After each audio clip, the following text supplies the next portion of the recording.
Today we're going to talk about the 7 steps to LinkedIn influence. Been marketing on LinkedIn for about 10 years now, and it's been a lot of work. I've learned how to market on LinkedIn through trial and error. Lots of late nights in front of the laptop or on my mobile phone trying to figure out how to hack the algorithm, and everything changes. And so I've condensed it down into 7 steps that will tried and tested to work as these updates happen on LinkedIn. And then as we go through it, I'll cover some tactics as well, some things that are working extremely well at the moment, like LinkedIn Live and LinkedIn events and things like that. But the tactics can change. The overall steps that I'm going to go through should stay the same. Just to give you a bit of a plug about my credibility, I did win Best Use of LinkedIn in 2019 and 2020. The interesting thing was, and this was not the same across every other social media platform, is the campaigns for both of these award wins that I entered, I didn't spend $1 on advertising. So you can get a lot of organic reach if you get your strategy right on LinkedIn at the moment. Advertising is still quite expensive. It's not an area which I think is awesome. Facebook advertising and Instagram advertising is better in a lot of respects, but organically, for free and direct response, LinkedIn is by far the most effective tool for marketing. These are some statistics from my content over the course of a year. You can see in the top left-hand corner, we've got just over 1 million views, all organic, not spending $1. So this shows you the kind of exposure that you can expect to get. I am posting a lot on LinkedIn, there's 868 posts in that course of that year. I've slowed it down since then. The reason for that is because the posts stay in the newsfeed longer now. So I'm actually only posting 2 times a week, so it makes your job easier because the content's staying in the newsfeed a lot longer. A lot of people, when they do social media, they don't plan it. They wake up in the morning and they think of what they're going to post. Does anyone relate to doing that? I certainly have. And what happens is when you're unfocused, you end up being reactive, not in control, unsure about the future, because you don't know what to say no to, right? This is a problem with not having a plan in place. So what I'm going to suggest doing is be focused, proactive, so you do know what to say no to, so you can make the best use of your time. Because when I talk about strategy in social media, a lot of what I think about is how do I make the best use of my time so I'm not on social media all day long.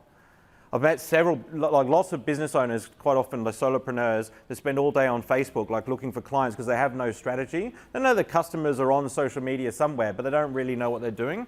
So I'm going to help you today to walk away with a bit of a plan so you make the best use of your time. If you really know what you're doing, you could do LinkedIn in 15 minutes a day.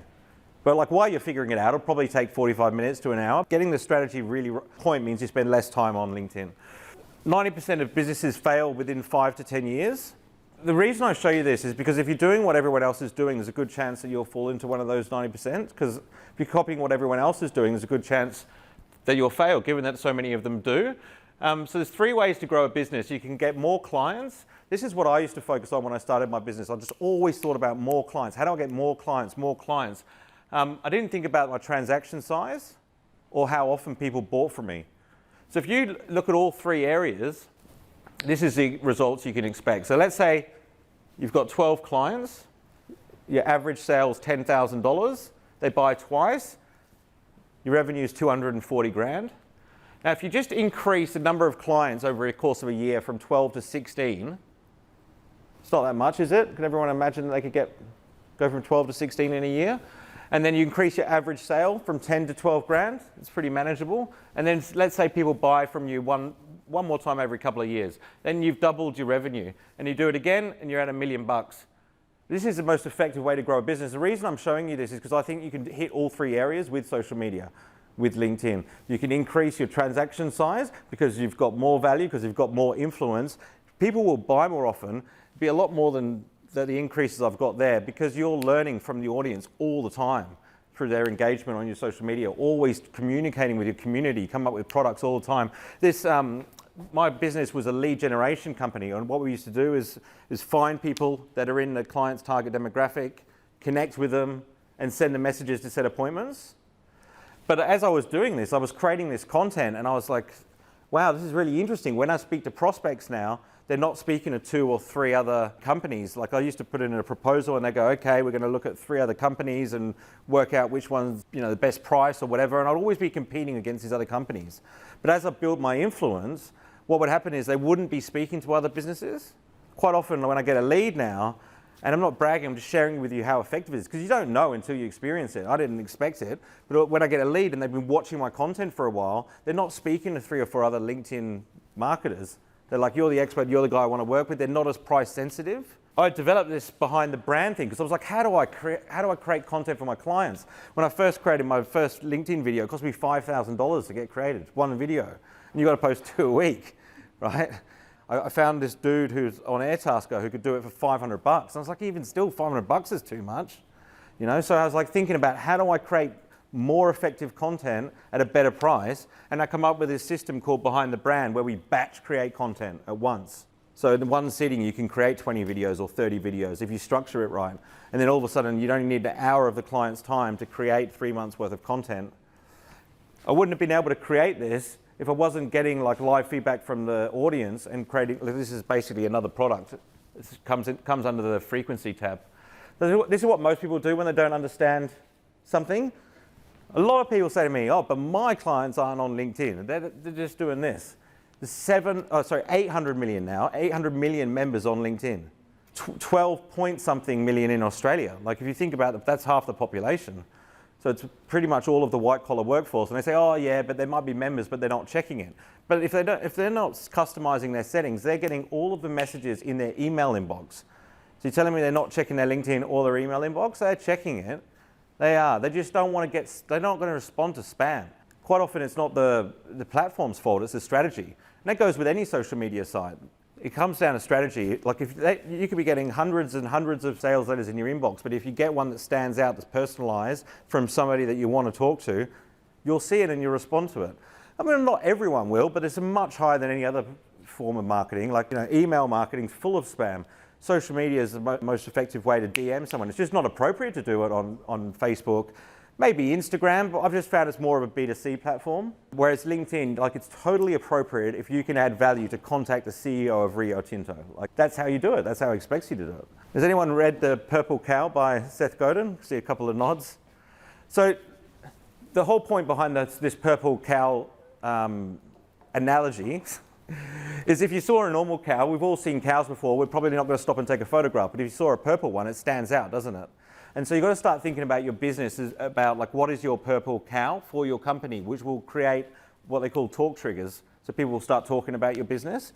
And when you start thinking about this in your content, it means being a little bit edgy, pushing the envelope a little bit, but that's what creates that polarization. And the most powerful person in the world is a storyteller. Storytelling is the most effective way to get people to remember your business. This is how you create like brain chemicals like dopamine, endorphins, oxytocin, and that's how people will be remembering your content. I'm going to show you how to do that in a minute. This is what I was talking about with the batch creation of content. Has anybody heard of a guy called Gary Vaynerchuk? Gary V? So I learned this from him. He posts on social media 100 times a day. And he'll use pillar content, film a talk or film a podcast, and he'll cut it up into 30, 40 videos, 20 images, a couple of articles. And so my clients don't need to post 100 times a day, but we can sure use that system to create content a lot more effectively. So you create pillar content, which is one long form piece of content. With my clients, given that they're not doing talks all the time or on podcasts, I just interview them, we film it, and cut it up into 1 to 2 minute videos. So the idea with that system, just so you know, is like I ask questions which are designed to create these engaging answers. So that'll be one short video. And then you can distribute it across social media. Now the key to this, and this is why Gary Vee is so successful, is to monitor the community insights after that. So if you post 20 videos after a couple months, the most effective thing you can do to get better at content marketing is to go through and look at all the comments and all the engagement. See, first of all, which videos are getting the most engagement, which ones are getting the most attention. You'll find the ones with the most likes and comments will get the most views. So that's what you're trying to do, is create engagement. Look and see if any particular video created a lot of private messages, like leads, because that would have triggered a buyer response. Look what people are saying if they're asking specific questions. And then when you create your next batch of content, you want to optimize to what gets the most engagements, gets the most leads, and what people are asking you in your audience. Because on LinkedIn, like my audience is completely different to any of yours. And this comes down to how effective LinkedIn is. If your LinkedIn is like not working for you and you get a lot of sales letters in your inbox and recruiters, it's probably just because of the quality of your network. Most people, when they don't know what they're doing, they just hop on a LinkedIn and they go, oh, look, I've got these notifications. There's 10 people that have invited me to connect. accept, accept, accept, accept, accept. Now, who's sending them connection requests? It's salespeople, normally, people trying to sell them something. So of course their inbox are going to get full of sales letters. So it's important for you to be the one sending the invitations, being proactive. Like if you ideally target financial advisors in Perth, reach out and send them connection requests. You can do up to 100 a week. And before you know it, you've got thousands of financial advisors in Perth, not only in your network, which you can private message, but also that will see your content if you post and get a little bit of engagement. That's who they're going to show it to, is your network. Whereas, you know, like I'm pretty active on YouTube and Instagram as well, but I can't invite people to be in my audience there. They either follow me or they don't. Whereas on LinkedIn, I can send somebody an invitation and say, hey, I've looked at your profile, I'd love to be connected with you. Then you'll see my content and I'll see your content, and we're part of each other's networks. Very different. So going back to planning your strategy, a content calendar, I'm just showing you this because I just want to, it sounds complicated, like have a content calendar. It's really simple. So you just have the month lined up, video 1, image 1, video 2, video 3, and then there's another tab down here with all the posts in it, just what each thing is going to say. So I'm not waking up on Wednesday going, oh, what do I post today? It's already planned a month in advance.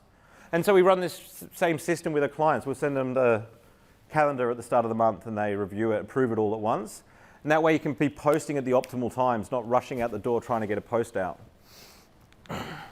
This is something that people always get a lot of value out of. I learned it from a guy called Kerwin Rae. Has anybody heard of Kerwin, by the way?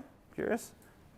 Kerwin Rae's a business coach. He's got about 250,000 followers now on Instagram. He's doing pretty well. Mere exposure effect, psychological phenomenon, says that the more times that you're exposed to a brand, the more familiar it is, therefore the more likely you are to buy from that brand. I use the analogy of like Coca-Cola and Pepsi. If you drive home today and you see 5 Coca-Cola billboards and you didn't see any Pepsi billboards, you're more likely to buy Coca-Cola just because it's more familiar. And so I think of social media as, how can I get more exposures in front of my target audience so that I'm more familiar with them, and so they're more likely to buy from me. Now, just a word of caution, you can mess this up, because if on social media, if you're giving people calls to action all the time, if you're putting 20 calls to action in front of somebody, you're going to actually annoy them and they're going to unfollow you. Like, you want to be adding value. And I'm going to show you exactly how to do that as well. Your solution has no value without the problem that it solves. The reason I'm mentioning this is because I see a lot of content creators mess this up completely. I get this question all the time. They say, oh, Nat, how do I make my content more about the audience? I'm always talking about myself. You know, I'm talking always about my product and services, and it never gets any engagement. It's because of this. They're talking about the solution without talking about the problem first. There's nothing wrong with talking about the solution, but you have to talk about the problem you solve first. If you do social media marketing like myself, generally the problem that you're solving is traditional marketing methods are no longer effective. They're costly. People don't know if they're getting results. It's frustrating. Their businesses aren't making any money. They're fighting with their wife because of this. It creates all these other problems, whatever it is. But if I define the problem better than they can, in their words, they'll automatically assume that I have the solution. So you'll see a lot of my content, I spend a lot of time talking about the problem before I go into the solution. If I start firing off solutions, a lot of these people won't take any notice of me. Because if your business isn't growing, you don't know that LinkedIn marketing is necessarily the solution. You just know you've got a problem. So this is really important. It's just something that I want you to think about, because I see a lot of people get this wrong. So there's 4 ways to add value through content. You've got information, inspiration, entertainment, and education. So if you do this without any calls to action in your content, what will happen is, if it adds value, they'll release dopamine, the people viewing it will release dopamine in their brain, and they will click on your name and read your profile. So the profile is the conversion point. If you're getting views on your profile and you aren't getting any leads, it's to do with the conversion optimization on your profile. It's just very similar to a website. You just got to tell people what to do next. So if you've got this problem, if you're interested in this service, contact me here. Like, literally just making that change on a LinkedIn profile can make it from getting no leads to getting leads every day. Because a lot of people getting views on their profile, they're just not necessarily converting because people don't know what to do next. And a lot of profiles look like resumes, right? Like, if you're trying to get customers through LinkedIn, a resume is one of the most boring pieces of information you can share with somebody. You want it to speak to them, think about the frustrations you solve, what services you offer, put them in bullet points. People are going to scan this. Most of them are looking at it on a mobile phone. So the big thing with mobile phone is you don't want big blocks of text. I do one-sentence paragraphs now, so it's just really easy to read on a mobile phone, because as soon as they lose their place, they're gone on to the next thing. The attention span's so short. So education's quite straightforward, like you educate people with bite-sized things that will help them. This is what we're doing today. We're filming this. This will be chopped up into short videos for education purposes. Inspiration's a huge one. Like, it works extremely well. My best posts every year are always to do with inspiration. So you're either sharing your own wins, and I've come up with creative ways to share things like this, like your business birthday, or like getting a new office, or there's so many different things that you can share about that can be inspiring if you think about it and share a story with it. And then you can also talk about your clients' wins. Doesn't even have to involve you. Like if they've won some award or whatever, you can share that with them. If Space Cube, have an announcement, I can share. Inspiration works extremely well. So have a think about what you can do there. Information. Has anyone heard of newsjacking? Really powerful way. Harriet's nodding her head. Newsjacking. So like when LinkedIn introduced LinkedIn Stories, is a good example, right? Because I'm in the industry, like I got notified about this pretty quickly. So the first thing I did is I went and created a video about how to use LinkedIn Stories, wrote an article about it, posted it, and then most of the people that's in my network actually got the news first from me. So I'm like giving the news to the audience first, because I'm in the industry. They're not going to hear about it otherwise for a while. They'll probably look in 3 months and they'll be like, oh, what's this? Stories. So information, you can be the gatekeeper of news to your audience. Entertainment's a good one. I always say like a comedian will do really well on LinkedIn. There's actually a couple on there now. They are doing well. But if you make your education, information, and inspiration entertaining as well, it will do better. If anyone's creating content on Instagram, the creators on Instagram are really good at this. But have a think about entertainment, because a lot of people go into LinkedIn and they're really nervous about, putting an emoji in or using exclamation marks or whatever. But make it entertaining, it'll do a lot better. Stands out because everyone else's content's so boring. One of the objections that I used to get when I was selling my LinkedIn training services was the marketing manager would contact me, and then they would go speak to the CEO to get sign off on the budget, and they would say, oh, LinkedIn, that's rubbish, no one uses that, no, we don't want to invest in it. So this is like a big problem. So I was thinking, how do I create content that will eliminate that objection? Most marketers see the value but have trouble convincing the board or CEO to shift budget over to LinkedIn. So I made an 18-page slide deck of why they should do that. And so that like they're seeing this content, they want to do the LinkedIn training, but now they've got a tool that they can share with their bosses. So think about that, how you can use content to overcome objections as well. You'll always get the best content ideas from your audience, from the questions they ask you, whether it's buyers or on social media. I've got this hashtag called AskNat. What that is basically is somebody can post a question on any social media platform, whether it's in text or video, and they use the hashtag AskNat. I've got alerts running on everywhere, so I get alerted, and then I usually make a video about it to answer the question. It's a great way to just give the audience what they want. And then I also notice it when I'm speaking to potential customers as well.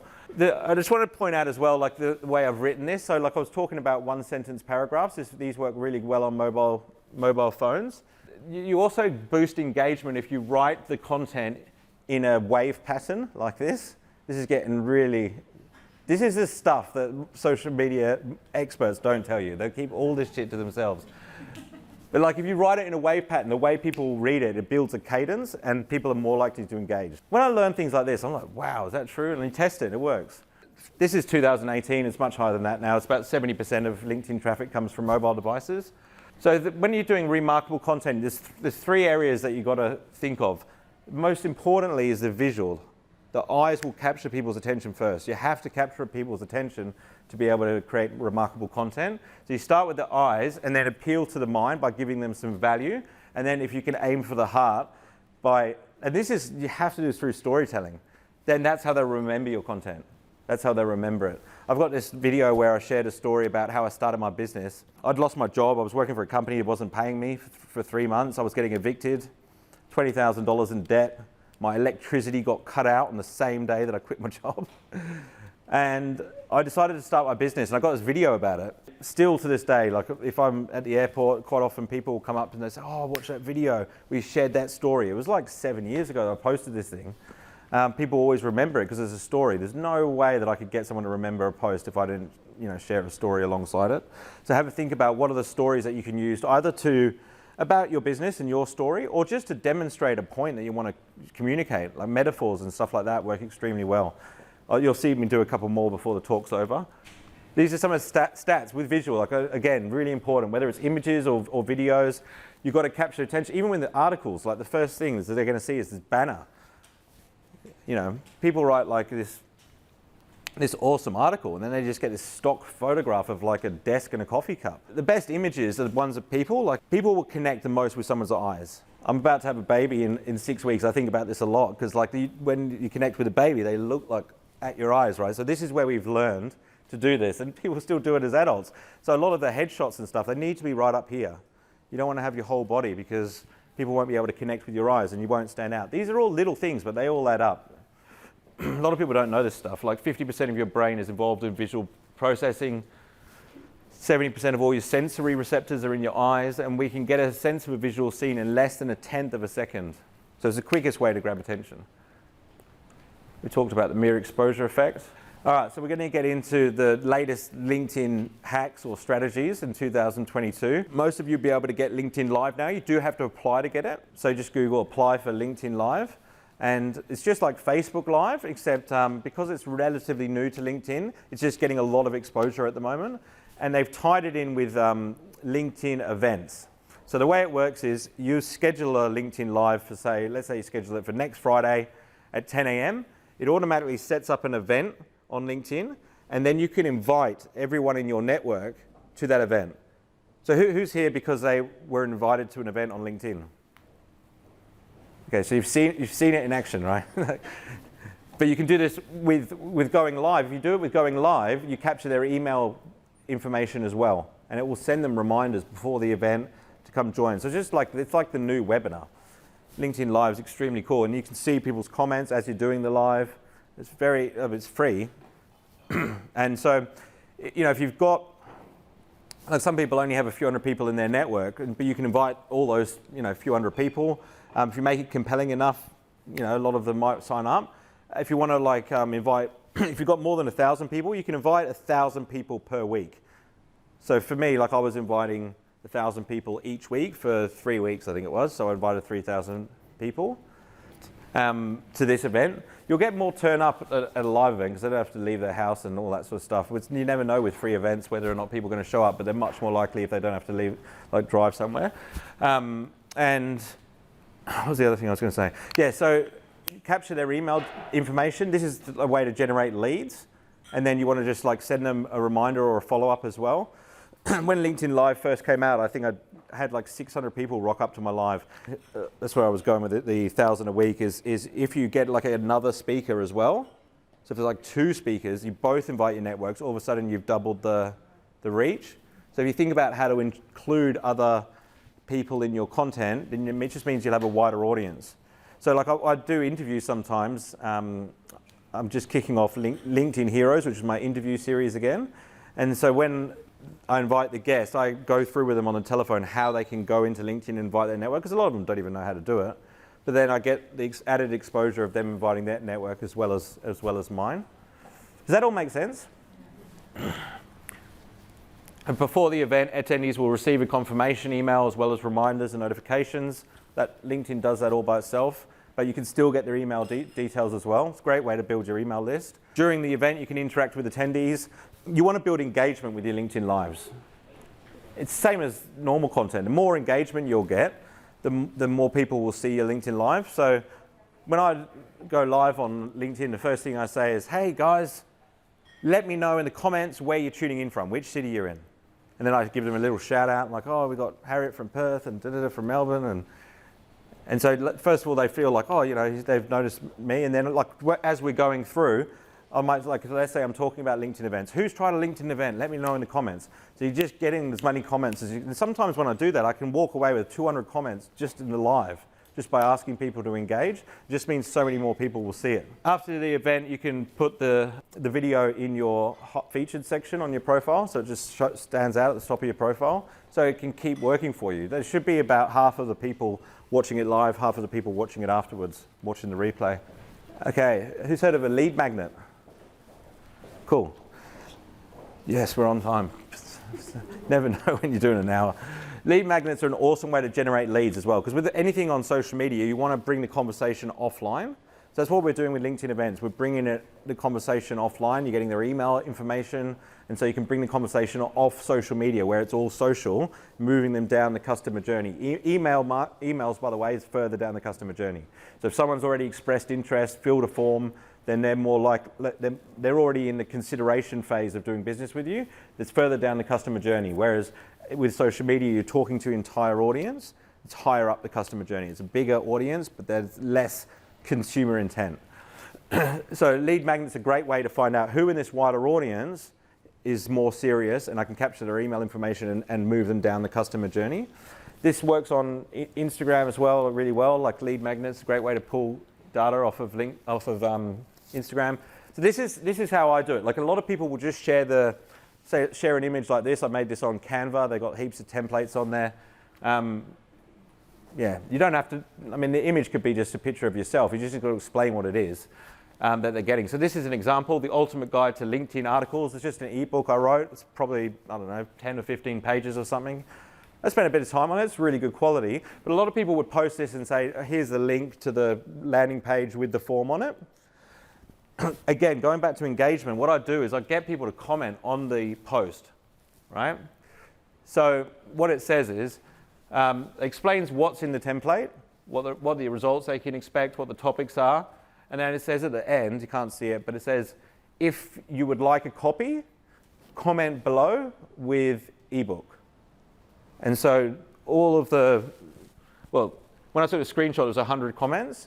So there's always people writing ebook because they want a copy of it. And then all I do is I private message them with the link instead, rather than putting it in the, if you put it in here, people won't bother commenting. They'll just click on it and leave LinkedIn.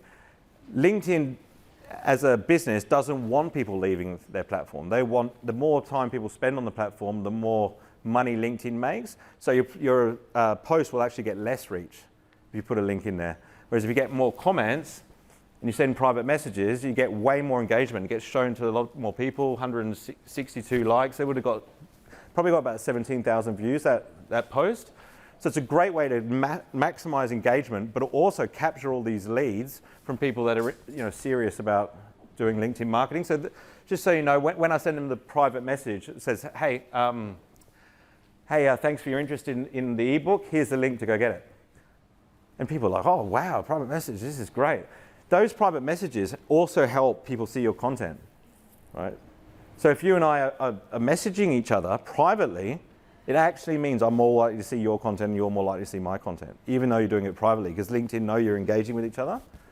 So all these comments, private messages and stuff all help these people see more of your content. And this is the link that it goes to. It's really simple, it's just a form, but first name, last name, email address. So they still have to fill this stuff out. So they get the ebook, which is sent to them, and then 2 days later they get offered a promotion to join my online course. And so this is how I always sell my online courses through these lead magnets. It's a great way to do it. So you're moving people down the customer journey. So I'm not sending my offer for my online course to everyone. I'm only sending it to people that have expressed interest, have already got value from me. And so it's just a much more targeted way to do it. You guys could all use this strategy to pull leads off social media. There's a lot more to it than just posting, pictures and getting a few comments. There's strategies behind it to move people down the customer journey and buy. You have to generate return on investment, right? Because otherwise it's not sustainable. Your social media strategy should be creating a return on investment. Which brings me to my skydiving expedition in the Gold Coast. Anybody done skydiving before? So, I'm petrified of heights. I went to a Tony Robbins event, and Tony's like, the only way to trump fear is to take massive action. And so I was thinking, what am I really afraid of? I'm afraid of heights, so I'll go skydiving tomorrow morning. And so, absolutely petrified, right? But I obviously survived. The reason I did is because, well, it wasn't because of anything I did, because look at me, but the guy on the back, he knew exactly where to pull my chute, he knew where I was going to land, he knew what I should be doing with my hands, he was tapping me non-stop, put your hands out, mate. And so we survived because of the guy on the back. So I think, yes? So you're still afraid of heights? Sorry? Yeah, I am, yeah, I haven't done it. I haven't done it again. What a thrill though. But I know I can if I need to, yeah. So I think, a lot of people are diving into social media without this dude on their back, They don't have a plan, they don't have a strategy. And I've created this online course to help people from landing flat on their face when it comes to social media, called LinkedIn Insider 2.0. The reason it's 2.0 is because I updated it recently. It's a course that covers profile, network, leads, sales, over 48 hours of training, templates, guides, scripts, and resources. And it's on nathanielbibby.com, and there's a promo code there that gets you 15% off if any of you are interested in doing that. If any of you are interested in my lead generation or content marketing services, then come up and talk to me afterwards. But there's an offer there for that online course. It's normally $597, so you get 15% off that, whatever that is. If you want to check that out, nathanielbibby.com. And then we'll summarize and then we'll get into some questions. So the 7 steps are: strategy, get focused on your outcome; attention, where it is and how to get it; influence, making use of where people are in the customer journey; add value, and use storytelling through content and context. And when I say context, I'm talking about communicating in a way that's native to the platform. And always thinking about this mobile device thing, how to communicate that would be mobile friendly. Be remarkable, make your story worth sharing. Stop selling, jab, jab, right hook. Does anyone know what I'm referring to there? A couple of people? That's right, Gary Vee's book, yeah. So the jab, jab is the add value, add value, add value, and then the right hook is the sell. So like this was written, what would you say, 10 years ago, 9 years, 8, 9 years ago maybe? Probably, yeah. So jab, jab, right hook, if it was written today, would probably be jab, jab, jab, jab, jab, jab, jab, jab, jab, right hook. You just need to add a lot more value. And monetize. The only ones left will be the ones with ROI. You really got to focus on this and not waste time on social media. It's a very easy way to waste a lot of time. So you just go into it with strategy. If you realize that you're trying one thing one week and one thing the next week, just stop and come up with a plan. Can't recommend that enough. All right. Thanks, guys. We've got 10 minutes for questions. Who's got a burning question they'd like to ask about LinkedIn? Far away. I've noticed since I've been posting consistently over maybe 5 to 6, well, I've been posting for about 2 years, but definitely the last 5 to 6 months, I've seen a big difference in the engagement between videos and then photos. On videos, I see that it engages more likes, more comments, but gets less views. And photos, less likes, less comments, but gets more views. Is there something locked into the LinkedIn algorithm which consistently plays out that pattern over and over again, or is that? Yeah, great question. So just for the sake of the camera, the question was, images and videos. Videos get more likes, more comments, less views, whereas images might get less likes, less comments, more views. So the reason behind that is just because for people to view a video, they've got to press play. So there's one more step that people have got to take for them to watch the video. So that does happen, but how much value is someone scrolling past an image? It's really hard to say. With those sort of things, you've got to do a mixture of both, I think, and look at what conversations it's starting. LinkedIn have publicly said that they will favor content creators that do a mixture of different types of content. So videos, images, and articles. If you mix it up, that's what LinkedIn want to see. Polls is a new one, LinkedIn polls. If you throw in a poll every now and then, it's great if you're starting out in content, right? You're like, oh, I'm going to start creating content. What would you guys like to hear more of? And then you can have 3 options and people can vote. They always do really well because every vote is an engagement, and so it gets more exposure. But yeah, do a mixture of all of them, and find out what works for you. Like, I think videos are fantastic, but I'm the same as you. They don't get as many views as images, but I think the people that do watch them get a much deeper connection. Yeah. Yes. Thank you for your talk, very good. I've noticed on a few posts over a few days they keep coming to the front of the feed. Do they pay for that, or why does that happen? The question was, why do some posts show up again and again, whether or not it's paid or what have you. So LinkedIn are trying to give their users a good experience, and they've also got to make money off ads. So they're showing people content they think is going to be more relevant to them. So like if I post something today and it gets like lots of likes and lots of comments really quickly, it's just telling LinkedIn, oh, this is a piece of content that people are interested in. You know, this guy normally posts, they can tell what you normally post about, marketing, or maybe I've used a hashtag marketing. And so anyone that's like shown an interest in marketing, they're more likely to show it to them. And so that's why most of the time you'll see that sort of post right at the top. And also like how recent it is. How recent's not as important as how relevant, by the way, but it is, you know, how recent plays into it. Algorithm's very complicated, constantly thinking of how to show people content that they could be interested in. But then it'll hit you with an ad that they think you're interested in. And so that could be paid for. But if you're paying for an ad and it gets engagement, the cost for that ad will be a lot less. What do they charge? It's based on a per impression basis. So if you're doing an accounting ad versus you're doing a plumbing ad, let's say there's a lot more competition for the accounting ad, like a lot more people want to have that space, it's just going to be more expensive per impression. Very similar to the Google AdWords. Have you ever tried that? Did I see a question down there? Yeah. Well, first of all, what happened to LinkedIn Stories? I heard you mention them earlier. Yeah, they've removed them and they never took off. Yeah.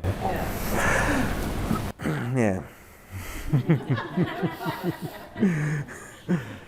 Yeah. Well, there was a few issues with the way they did it on the interface. They might come back, but they just weren't very popular, so they've taken them off. Yeah. Yes. I'm contracting for a government department in communications, and I'm interested in the community building aspect of LinkedIn. And I'm wondering if you have any recommendations on, starting at ground zero, maybe the tools and the dashboards, or if you have a program that's about, starting from ground zero, maybe using BuzzSumo or something to sort of get started on a strategy. If that's something that you work on, or you focus more on the content. Yeah, well, I have to know a lot more information to be able to advise on the best way to do it, but is this something I can help with? Maybe we'll have a conversation separately about it. Yeah.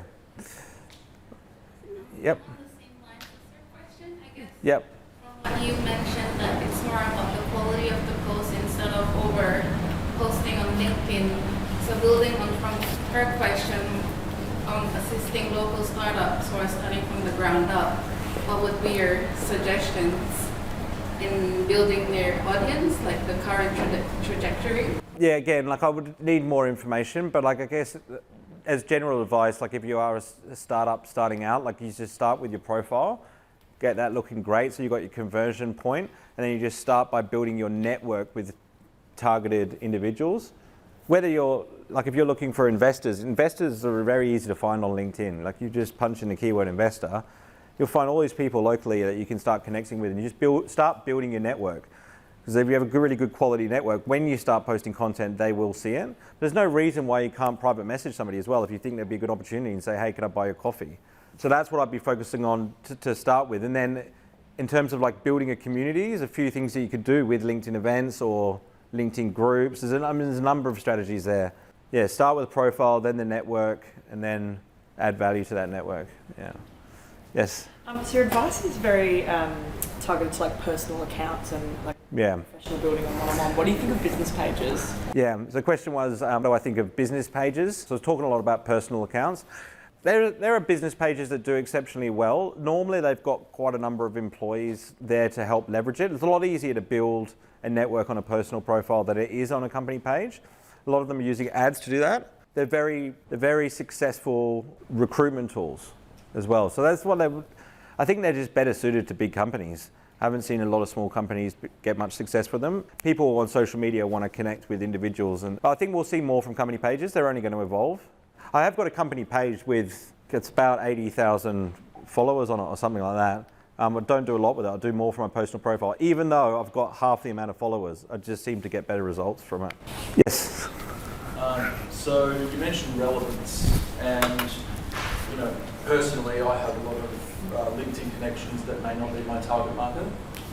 So when I promote or when I post and stuff like that, how much does the relevance of my network to my posts play on the algorithm's efficiency? And is a recommendation to potentially add more of my target market and get rid of the people that aren't relevant, even though they're my friends or whatever? Yeah. Well, like I always think when I'm connecting with somebody, is this person likely to be connected with somebody that could be my target audience? Because even if they're your friends and they like and comment on it, it could get exposed to their network. But yeah, like it will be only as good as the quality of your network. So so when you get to 30,000 connections, you can't add any more.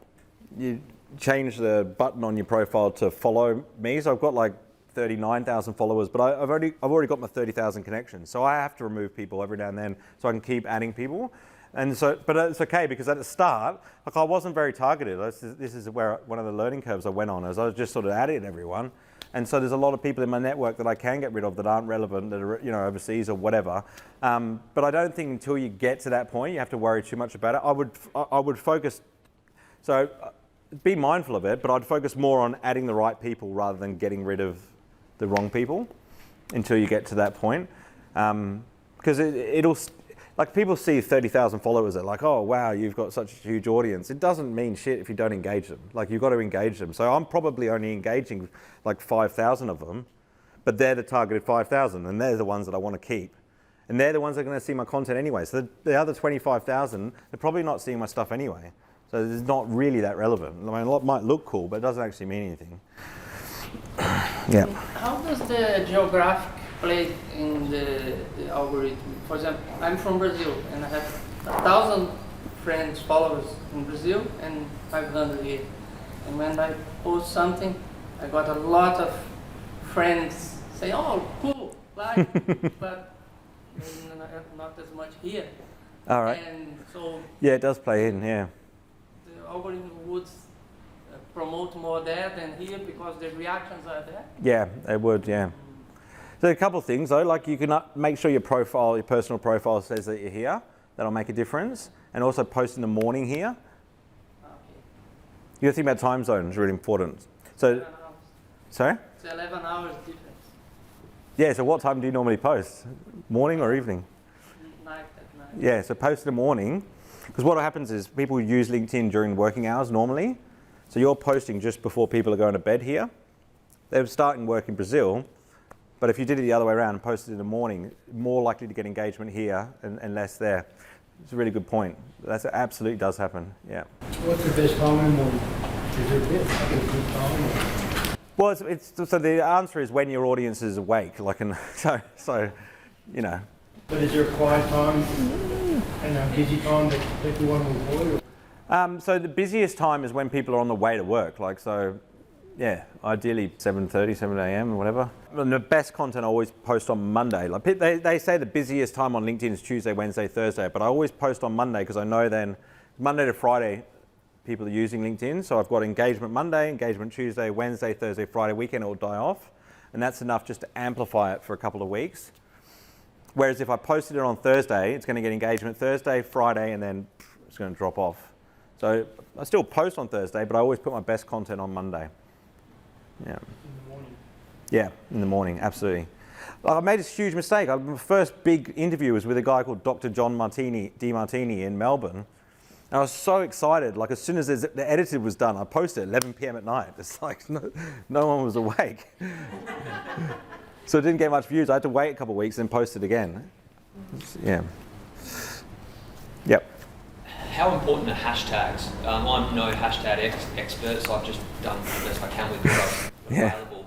And yeah, I'm just on LinkedIn. Is it imperative the same way it is on Instagram? If you haven't put all the right ones there, does it actually make a big difference in engagement? Good question. I mean, it helps tell the platform like what your content's about.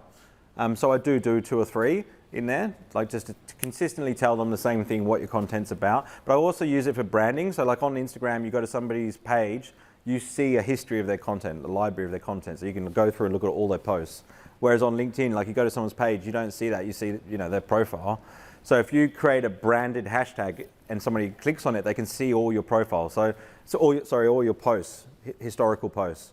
So that Ask Nat series I talked about, always hashtag Ask Nat afterwards. If somebody clicks on it, they see all the previous videos. The LinkedIn Heroes series, hashtag LinkedIn Heroes, they click on it, they see all my previous interviews that I've done. So it's a great way to create branded content. Because if people stop looking at your content after a couple of weeks, because it's not in the news feed, eventually it's just going to disappear into, the cyberspace. Yeah, we've got time for one more. That's all right. So I sort of use, coming back to for the community engagement, not-for-profit, but in the sporting sector. When I was setting up my LinkedIn accounts, I set up a LinkedIn group and I have around 180 really awesome women in this sporting group. But I find that I'm sort of the only one who's putting up the content, and then sort of how do you engage as much as you can? So as you said earlier, that you're not the one in a group that's putting up the content at all time and feel like you're driving your sort of agenda to get sort of conversations, like sort of the use of podcasts. Like I keep thinking, I listen to podcasts all the time. That's a really relevant podcast for that group. Yeah. Well, it's just got to be valuable to them, like that. So like the groups that do it well on LinkedIn are normally these business networking groups. And when they join, it tells them this is the stuff they're allowed to post and what they're not allowed to post, make it really clear what the guidelines are. But it is tricky. LinkedIn groups has not been nailed yet. It's a lot better on Facebook, but it will get there. They'll get it right because it's got a team of experts sitting around working it out. But it is difficult. I've got a group as well, and it is something I keep going, wow, like the women in this group, and it's very difficult. Yeah. But you create a challenge like that. A lot of people do that, but even getting people to do stuff in a challenge is difficult. But yeah, it can be done. Like I would just look at other groups in your industry and see what they're doing. But there's still value in having it. Because it will get better, and it does mean that you can reach all of those people all at once. Maybe promote a link, in a LinkedIn event in there and stuff like that, because it'll notify them. Especially since you're the only one posting, it's like, oh, check out the top post this week. That's the emails that it sends out. All right, guys, we've got to wrap up because everyone's starting work. So thanks so much for coming. Yeah.